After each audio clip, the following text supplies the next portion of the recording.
graduating with honors sa academy. Pero yung EJ case sa war on drugs, kailangan talagang kaya natin iniimbestiga. Kaya ma'am, huwag Mr. tayong Chair, umalis dito sa kwartong ito hanggang matapos ang gusto ninyong kunin sa akin.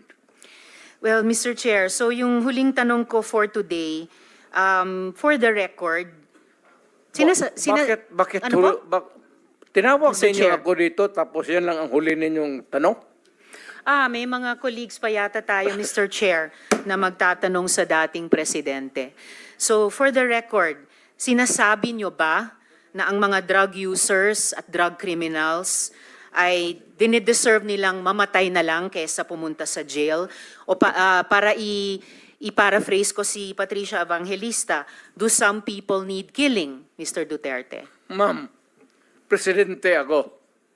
Nagagastos ako sa gobyerno. Bakit ako magbubuhay sa mga putang inang yan?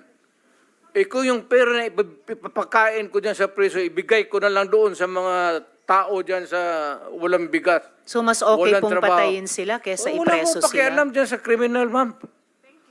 So thank you for making that of record. Pakialam sa kriminal kung saan silang impernong gusto nilang pumunta. Well, Mr. Chair, for the record, You make your own history in this planet. yes, Mr. Yun Chair. ang gusto nilang mangyari. Doon sila sa impyerno at doon tayo magkita. Well, Mr. Chair, wala namang jurisdiction ng Senado sa impyerno. Dito lang sa bansa natin pwede tayong mag-investigate. Ba't doon tayo pupunta? Well, wala po akong ambisyon pumuntang impyerno pa.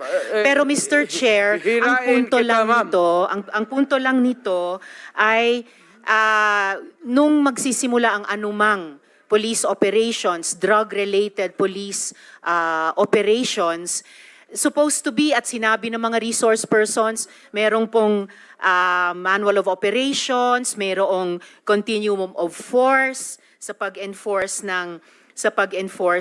pag-implement ng police anti-drug operation. So, ang premise is, yun na nga, arrest muna at build the case. Well, Mr. Chair, no, as a final word, I hope and I imagine that the Department of Justice is watching dahil ang daming admissions ng dating presidente involving criminal acts. Salamat kaayo. Kasaysayan na lang po maghuhusga. Salamat kayo, Mr. Chair. Thank you, Senator Mr. Ontiveros. Chair. Yes, go ahead, Mr. President. Nagtataka ako hanggang ngayon ang Justice Department hindi pa nag-file ng kaso hanggang ngayon.